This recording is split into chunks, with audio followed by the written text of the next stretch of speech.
The more time goes by, a lot of them come from readers who get in touch, or people I meet on a trip who will say, oh, there's this Civil War battleship sunken in our river, or, you know, some story from where they live. And so it's always an adventure to see where the things will come from.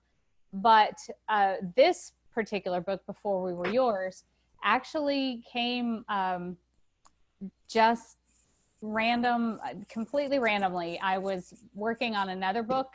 I was pulling deadline. I knew I was going to be up all night working. And when even the dog gives up on you and goes to bed, it's just lonely. So I had turned on the TV, but turned off the sound, and it was playing. And about 2 a.m, I looked up, and there was an episode of Discovery Channel's Deadly Women playing. And it was an episode called Above the Law, which was about women who had committed heinous crimes, but because of who they were, they could not be prosecuted. So at that time on the screen was this White House, this white mansion. I could tell it's about 1940 in this reenactment that's happening on the screen when I looked up. And the front room of this mansion is full of babies and, you know, cribs and bassinets, and thinking, what in the world is this about? Because I love history. You know, a little part of me was saying, don't you turn on that sound. You have work to do. But of course I turned it on, and I took in this reenactment of the story of this woman who got away with stealing, procuring, adopting out thousands of children for profit over the course of almost 3 decades. And I was just appalled, fascinated. It blew my mind wide open, because I'm thinking, this is the 20s through the 50s. It's not like it's the 1800s, you know, when we didn't have mass communication and all that. And, you know, I just was, at first I thought, have they made this more salacious for TV? I mean, is this really what she got away with? Did hundreds of babies really die in her care, and just their bodies were just disappeared? You know, is this true? And I dug into it, and I found it not only what was on the TV segment was true, but there's a whole lot more that's true. And, you know, as a fiction writer, from there, you just start thinking, okay, if I were going to tell this story, what voice, you know, whose eyes would I tell it through? Who would I see it through? And in this case, some pieces of the story always come out of the research.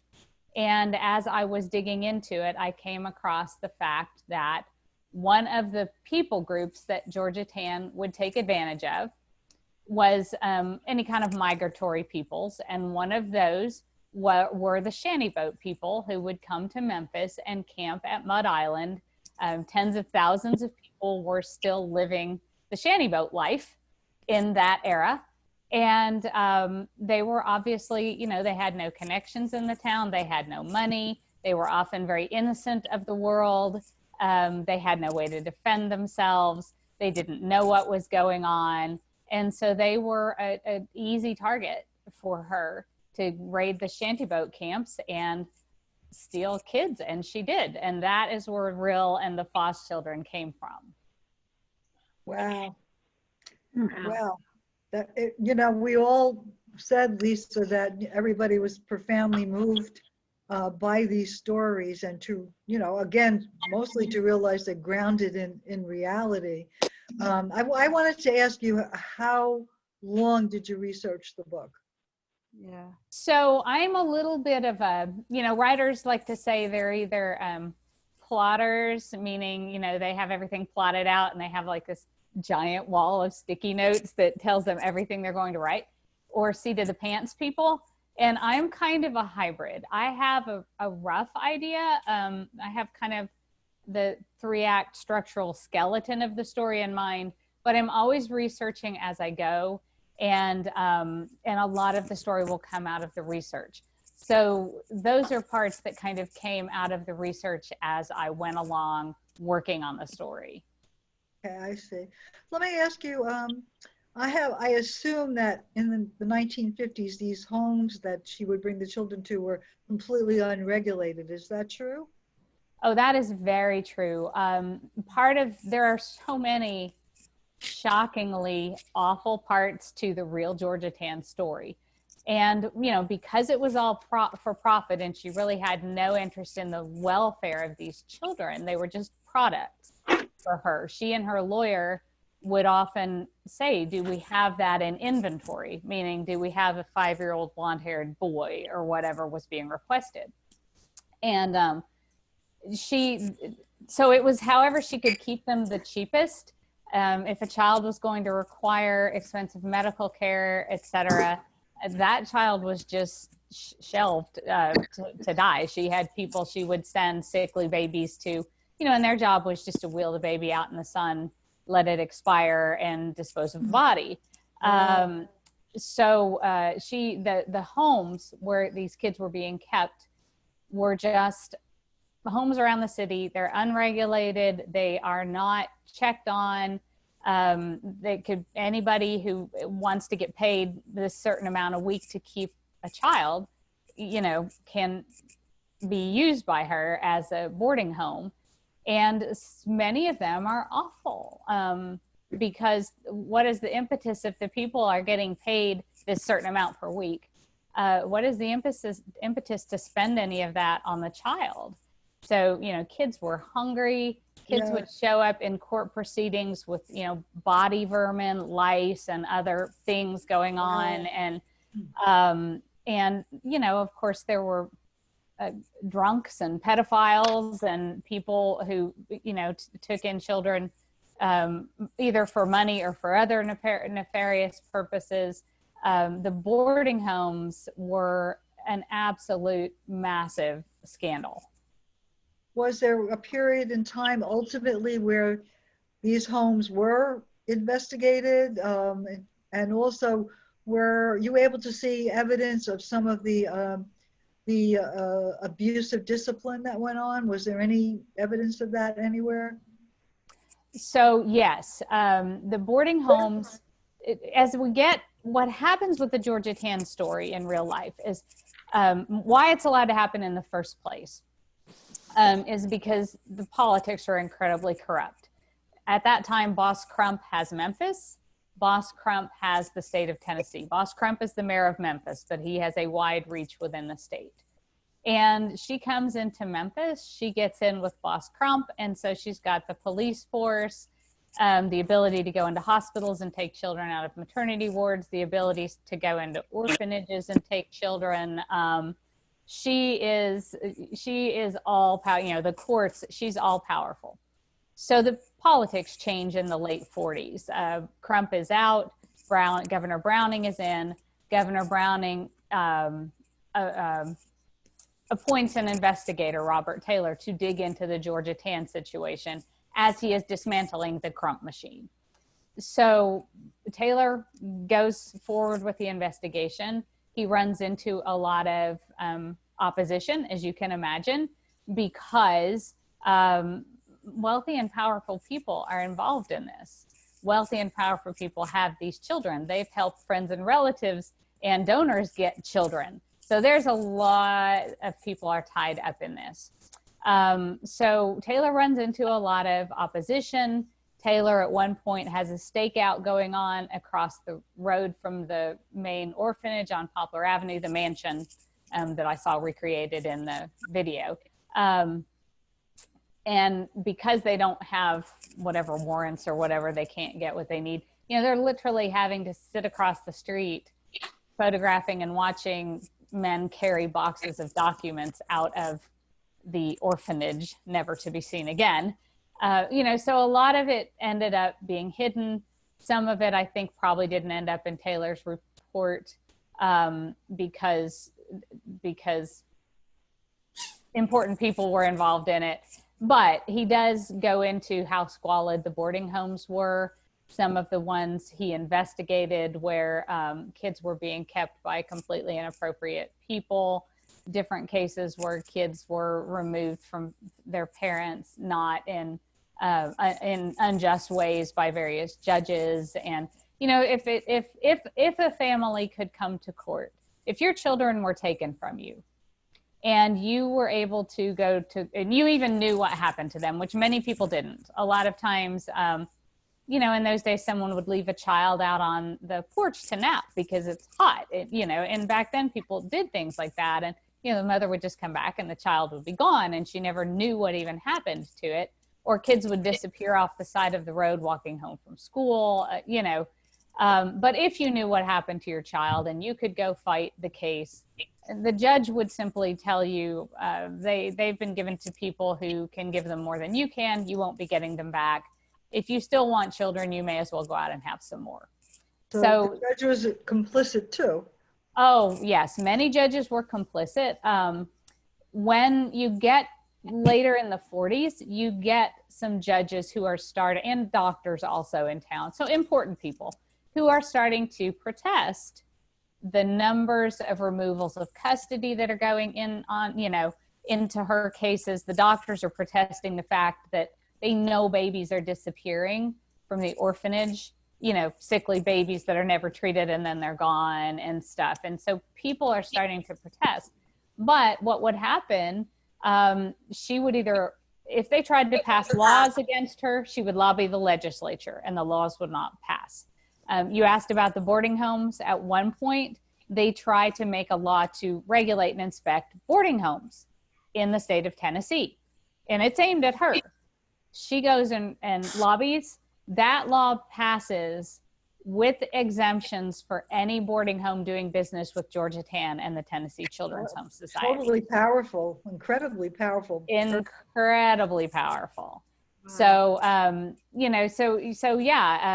people do try, but she has so much power until the Crump machine is being dismantled that there is no fighting her. You would either be run out of town, or when she had trouble, there were judges who said, I will not do any more removals of custody in my court for you unless you bring the birth parents in and I see them sign the paper. I don't want signed papers. I don't want, unless I see the parents, I'm not going to process it. And she would just go to an outlying court out in the surrounding counties and find a judge who would do business with her, presumably for money.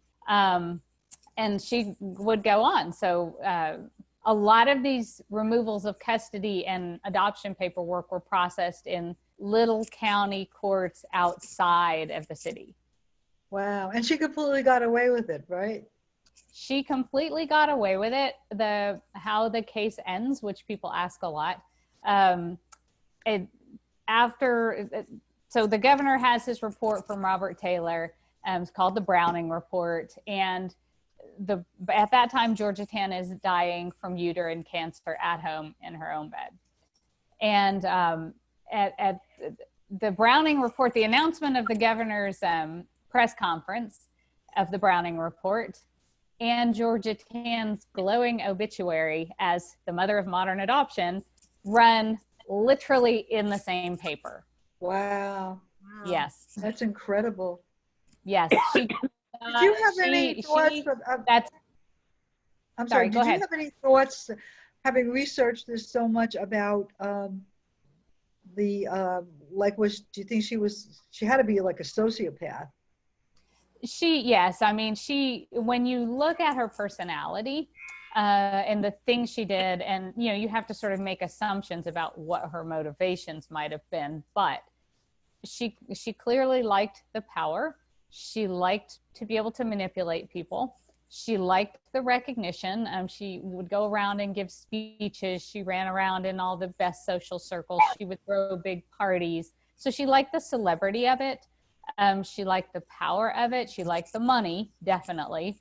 And she had she liked having control over people. She had no regard for these families, for these children as human beings. It was for her own glorification. It was for self-glorification for her and for profit. And she appears to have enjoyed all of it. She was pretty nuts. One of the things she would do when people were going to get a baby. And of course, the people who got babies would then laud her and send her letters about it and pictures how much we love little Johnny, and he's such a, wonderful child, and thank you so much for doing this for us. And she loved that adoration, kind of. One of the things she would do when sometimes when someone was going to come get a baby, she would have them come to her home, and she would be upstairs in her bed in her jammies in her big home with the in her bed with the baby under the covers. And as they came to her bedroom to get their baby, she would whisk the covers off and present the baby as if she had birthed it for them or something. Oh, She was an odd duck. really? Yeah. Well, thank you so much for telling us all of this. That just adds all the more to what we've read. So I appreciate it. Oh, yeah. Absolutely. More interest, but didn't any of the population of the towns, the regular people, they had no influence at all? And I mean, I'm sure they saw what was going on, and yet she got away with all of this. Yeah, people kind of fell into a few categories. I mean, these kids were advertised in the newspaper as, perfect Christmas presents. And she would put these cutesy little ads in the newspaper with cute pictures, kind of like you do for pets these days. Right, to get people interested. And so a lot of people looked forward to seeing the cute pictures of orphans in the newspaper. And they sort of, I think, assumed what was easy to assume and what was pleasant to assume, and they really didn't question. Some people wanted to see the kids removed from these single mothers and poor families, to control the population of poor people having kids, basically, and single mothers having kids. And some people knew what was going on and were benefiting from it. And some people hated it. I've heard from a lot of people in Memphis who say, my grandparents were suspicious of what was going on, or they lived next door and they would see the kids coming and going, and they, didn't like it. But, it's mob rule in a lot of ways if you can have enough people who aren't going to go against it, and you're the one shoe store owner who raises a fuss or whatever. In those days, your store would be run out of business. So, she gets away with it until the crump machine is not there for her to rely on anymore. Even churches had no influence on changing it? No, even churches had no influence. I'm sure a lot of them didn't fight it anyway, because churches, influential people are donating to the churches, and influential people don't really want this broken up. But there were people who tried in small ways, like the nuns who ran the orphanages. They would hide the pretty babies if they knew she was coming. And they would hide the babies of people who had left their children there temporarily, because that used to happen a lot in those days. A lot of people who needed temporary help would leave a child at an orphanage intending to come back. And so they would do their best to hide these babies if they knew that Georgia Tann was coming, and so forth. Oh, God. Yeah. Can you talk about the Avery part of the story? Like why you decided to bring that character in as, sort of a parallel story and with the alternating chapters? Sure. So for one thing, I love fiction done in dual timelines, because I love that feeling of what can history mean to us today? What of these pieces of history we've lost what can those teach a modern generation? So I like that that balance of a modern generation learning something, finding something out from the history that has happened before. In this case, though, also, one of the things I realized as I was digging into the whole Georgia Tann Tennessee Children's Home Society case is that it didn't just affect the generation it happened to.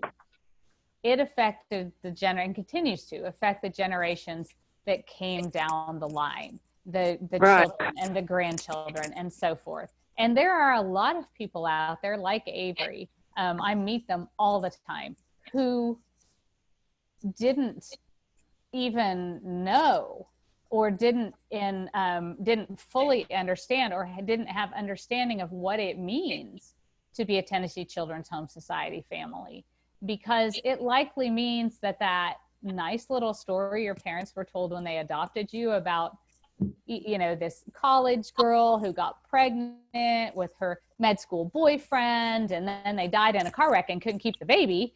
That's probably not true. You may be a child of a sharecropper who had 8 other kids. So you may have siblings and cousins and such out there, which actually led to, rearrange my book stack a little bit, which actually led to this book, Before and After, which is, I started hearing from, sorry, we're getting down a long squirrel trail on a short question, but I started hearing from shortly, well, even during the book tour, they started showing up while I was on book tour, people with their Tennessee Children's Home Society paperwork, or their mothers or their grandmothers, with their adoption files, their fake birth certificate from Georgia Tan, their real birth certificate, letters found in attics, you know, that people finding out their parent was a Tennessee Children's Home Society adoption.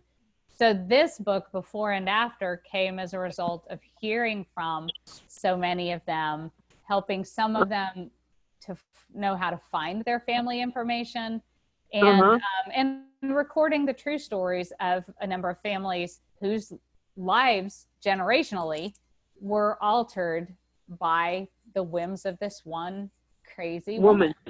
Yeah. Oh God. It's amazing what one person can do. Oh, it's amazing. We've been on such a journey with a lot of these families because, you know, I'll hear from these people who are in their 70s and 80s and 90s who have never known who they were their whole lives. I mean, you know, some of them had great adoptions, and adoption is great, but they've wondered their whole lives, or they've had this resentment thinking, you know, my mother gave me away. She didn't want me, right. You know, right. And they, through the book, will find out that might not even be true. You may have been stolen from your mother. She may have been told you died at birth. Wow. She may have left you at the boarding house in the care of a babysitter, thinking she was coming back for you, and she never saw you again. You know, so it's been an amazing journey to see people find out their true stories and how that alters these families today. Yeah. It's amazing that you're still finding people that are looking into cases that long ago. Every week I hear from new people. Who I just heard from one this week who was cleaning out her mother's things. I assume her mother's deceased. She didn't really say, but she was cleaning out her mother's things, found this folded up letter, which she sent me a copy of, from the Tennessee Children's Home Society. And what it actually is this family, adoptive family, trying to get the official birth certificate secured for this child that they've had for some time at this point, but they've never gotten the official paperwork. And that was another technique to get money out of people. You know, don't process the paperwork. So they're always like, is someone going to come take our child away? But, you know, she never knew that Tennessee, you know, never knew what that meant, never knew. I mean, she knew her mother was adopted in Tennessee, but never knew what, you know, Tennessee Children's Home Society or anything about it. Right. Wow. So they learned that from reading your book. That's amazing. That really is amazing. I never, you know, you never know where a book is going to go and what it's going to mean to people, but I could never have anticipated in a million years what would come of this book. They kept asking me when they would get in touch, kind of how before and after the book came to be. They kept asking some of the same questions. You know, they wanted to know, if they didn't know it already, they wanted to know how to research, find their own family history. Right. B, they wanted to know, had I heard from others? And how did the others feel about what the Tennessee Children's Home Society did to their family? And C, they wanted to know, could I bring them together in some way? Because there's no clearinghouse, there's no Facebook page, there's no connection point for these people. And, you know, people kept saying, would you maybe ever get together a reunion of us or something? And, you know, there are things in life that scare you. And it scared me kind of. I mean, first of all, I was just busy. The book had hit the bestseller list by then, and I was traveling. I was just busy. And, you know, and I couldn't, you know, I had a kid graduating from college, and we were trying to get him a job and an apartment and save up old sets of silverware for him to use, you know, that stuff. And, you know, and we were moving, just a lot was going on. But anyway, it kept happening. Finally, I was to go speak in Memphis at Elmwood Cemetery, which is where the official Tennessee Children's Home Society plot is. It's a very historic cemetery where they give tours and all. So it was a fundraiser thing they asked me to come do. And I just thought, you know, if you're ever going to do this for these people, if you're ever going to offer to get them together, this is the place and time. And so at that point, it's about 3 or 4 months away from this, you know, from when I'm going to go speak when this is booked. And I just put it out there to a few of the adoptees I had heard from the most, who had offered to help get together, you know, help with planning. And we just jumped in. Sometimes you just got to do the stuff that scares you. I was still scared. I thought, you know, what if this is an awful experience for these people? What if it's traumatic? What if creepy people show up? What if people in Memphis are mad at us? You know, what will happen? But it was amazing to see these people. They arrived on the first day. First of all, they flew from all over the country with their children and grandchildren, and, you know, these elderly people, and also some of just the daughters and grandchildren, you know, the next generationers. They came.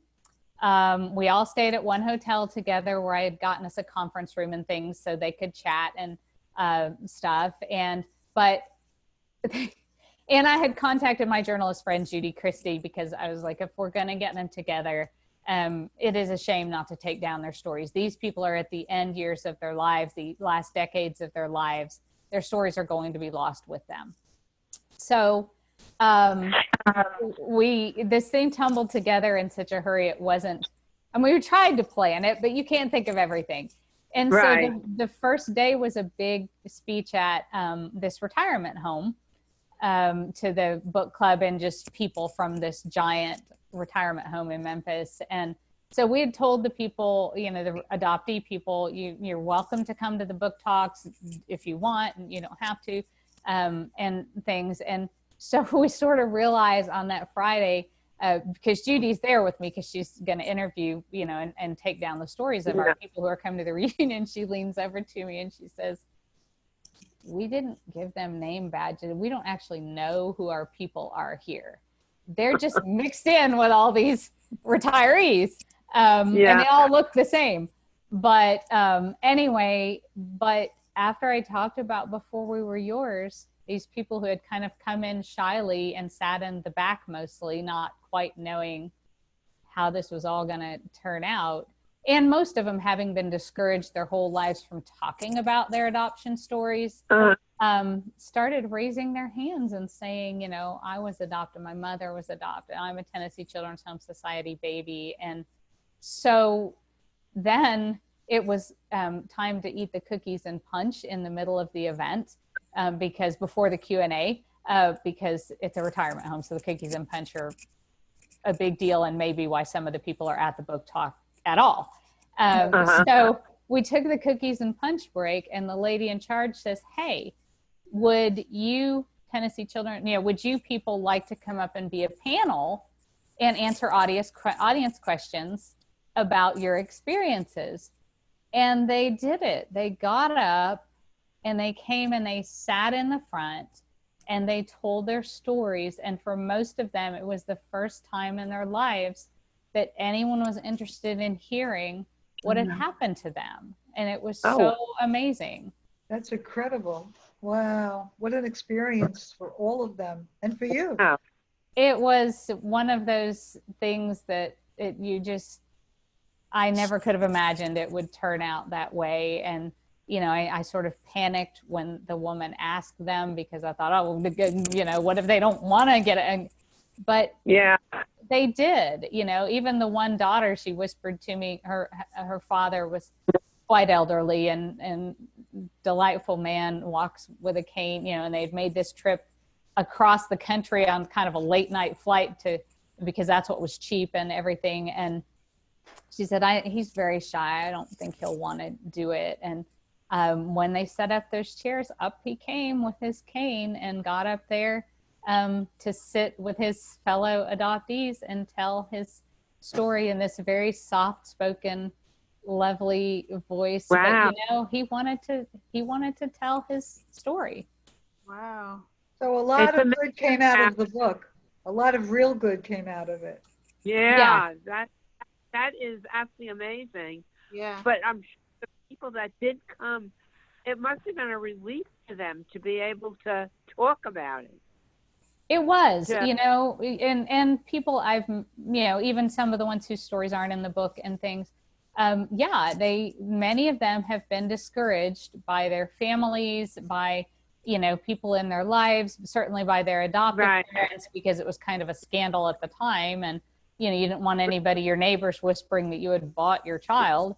And so they've been discouraged from ever talking about it. And, what's more natural than to want to own your story and to not feel ashamed of it? Wow. That's amazing. Yeah, it was just the most beautiful experience. And that's before and after is kind of the chronicle of not only their stories, but that experience of how we met these people and what a meaningful, amazing experience it was. Yeah, I can't wait to get my hands on that book and start that one. I didn't really know that there was a sequel, kind of like a story to this one. So I think it's maybe the only time a nonfiction sequel has happened from a fiction book. Yeah, right, a nonfiction sequel. I will definitely make sure that Islip has, a few copies of that book. So yeah, they're lovely families. It's just, to see someone, and it's happened many more times since then, but to see someone in their 80s or 90s for the first time send you a picture of themselves with a picture of their birth family or birth mother, because once they find the man I told you about with the cane, his daughter had done some pre-research. And they were actually, when they came to the reunion, they were actually going to meet cousins of his for the first time ever. She had just found his birth family and they were going to go out to eat with relatives, to see, and, people be able to go put flowers on the grave of a birth mother, when you're 80 or 90 years old. It was just, I can't even really describe it. Yeah. And I think I read somewhere that the Tennessee Children's Home Society is torn down. It's not there anymore. Yeah, the Georgia, the mansion on Poplar Avenue is not there anymore. There's just an office building there now. One sort of neat little detail there is about a mile down the road from the location on Poplar Avenue where the mansion was. Well, there's the library about a mile down the road with a beautiful children's department. So that's one thing. But also in another mansion of the same era donated is the Memphis Child Advocacy Center, which was started by some of the doctors who had tried to battle Georgia Tan. And it is this amazing place where children come in, children who've had their childhoods stolen from them by abuse, sexual abuse, etc., come in, and the first thing they get to do is there's a giant wall of teddy bears, and they get to pick a friend to keep before they start their counseling and their work with counselors there to just regain their childhoods. So, I think that's sort of a beautiful image of something good that came out of something really horrible. Oh. Well, your story is absolutely beautiful. Yeah. Are you So right? I did look into it further because I didn't realize, how much was involved in it. But really, excellent, excellent. Thank you so much. Yeah. Oh, thank you. Are you writing a new book right now? Are you currently writing during the pandemic? A little extra time, right? At home. Well, one would think. I have to say I haven't been the most productive pandemic person in the world. But I'm in that sort of research phase and, mapping out another story. There was a piece of history that I had come across and really was excited to write about. And so I'm digging into that, kind of finding the threads that I want to put into it and that will fit, and the eyes to tell that story through, and kind of in that turn of the century era, which I love. My grandmother was born in 1906. It's such you think of the changes of things in her lifetime. I mean, they were horse and buggy people. She'd never been in an automobile, when she was a child. And so it's such a fascinating time when everything is changing so quickly. Could you speak about the Book of Lost Friends? I know we're not on that book, but I'm curious because I just finished that. Where did you get that idea about? But it's sort of similar with the slaves trying to find their relatives after they've been separated. How did you get, your idea for that story? Yes. So, I told you a while ago that that sometimes these days the ideas come from readers who tell me some piece of their town history or whatever.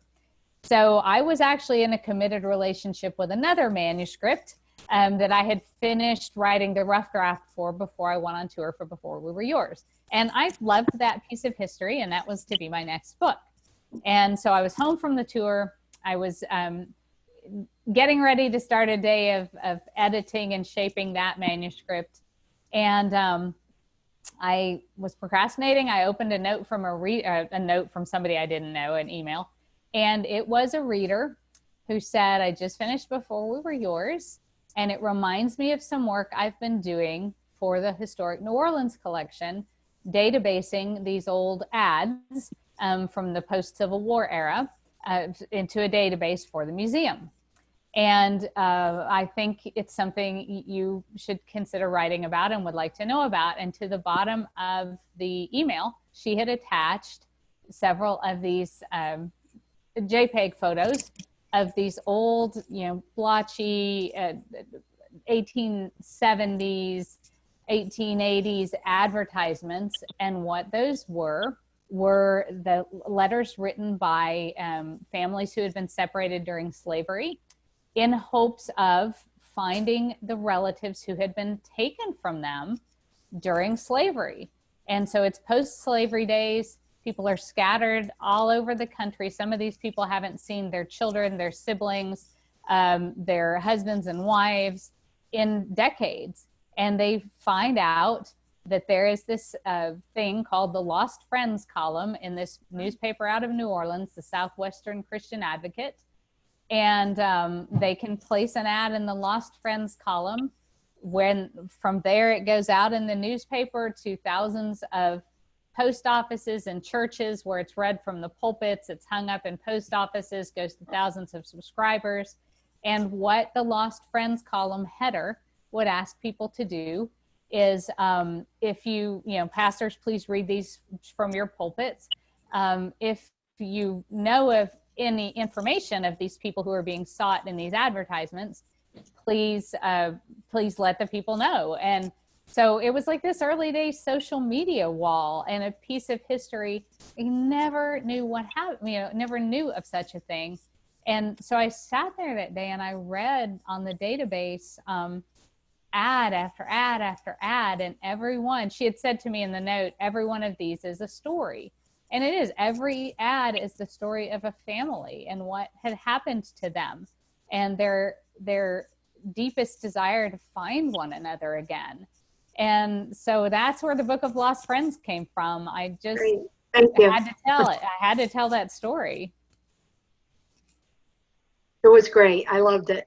Thank you. Thank you. I loved learning that history. And being from Texas, it was really natural to me to, I knew I would write about it. I didn't know I would write about it right then. But one day this woman, Diane Plochet, would send me ads then, when she digitized some she found particularly interesting or poignant. And a couple months later, she sent me the ad of a woman named Caroline Flowers, which was a Louisiana, Texas story, very detailed about how Caroline's family, when she was a young child, is stolen by a nephew of the plantation owner. And as he is fleeing with them, he is just ripping apart and selling this family willy-nilly along the way. And that's how they're separated.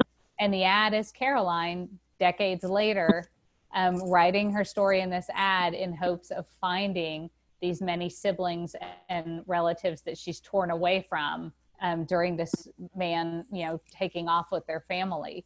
And I just started, sometimes as a writer, it's like when I found out about the shanty boats for Before We Were Yours. It's that one thing, and your mind just tumbles out with characters and a story. And that's how the Book of Lost Friends came to be. We had to go to the publisher and say, that book you contracted, I think we should do this one next. But it all worked out, and the Book of Lost Friends is here. Great. Wow. So do you know what's next? Well, the one that I'm working on will be next. I think at some point I will go back to that poor, dejected manuscript that I quit on when I switched over to write the Book of Lost Friends, because I still love that piece of history. But there's another piece of history I really want to write about now, and I think is appropriate to our times. And so, really want to dig in and write that one next. So I think that will be this turn of the century one will be the next one. So, it's turn of the century, New York City. And so, there's a lot happening at that time in New York City with the different people groups there, and who's the big group of immigrants coming in at the time, which was the Italians, who were highly despised. Every immigrant group gets despised. They get here and they're the despised ones, and then when it's the next big immigrant group, that's the people that everybody despises. So it's a period in history where the Italians are the despised group, and it's fascinating to see the workings of New York City and what was going on at that time, and just the broader culture of America, what's happening. And so that's kind of the backdrop for the next book. Okay. All right. I want to say, I have to go now. I just want to say thank you so much for visiting our group. Yes. That's Yes, absolutely thank you. fascinating thing to you. Oh, my pleasure. Thank you. Anybody else have any other questions for Lisa before we let her go? No, it was just so enjoyable Yes. hearing all about it. Thanks for coming in. Yes. Oh, Thank my you. pleasure. Thank you. And you're a great storyteller in person, too. Yes. I love stories. I was the youngest child nobody ever wanted to listen to in the family. So, yeah, I love to talk. Nobody ever wanted to hear it. Well, we liked hearing it. Thank you. Yes, Yeah. thank you. Yes, thank Well, it was lovely to spend the evening with you. Thanks for reading the book and for the sweet comments on it. And stories really aren't complete until you hear how other people saw them through their eyes. So, it's always great fun. you. We look forward to your next book. Yep. Yes. Thank you. Thank you. Thank Good you. night. Thank you. Night. Yeah, good night.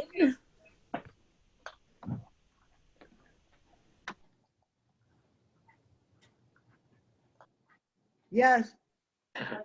All right, Lori. So Thursday.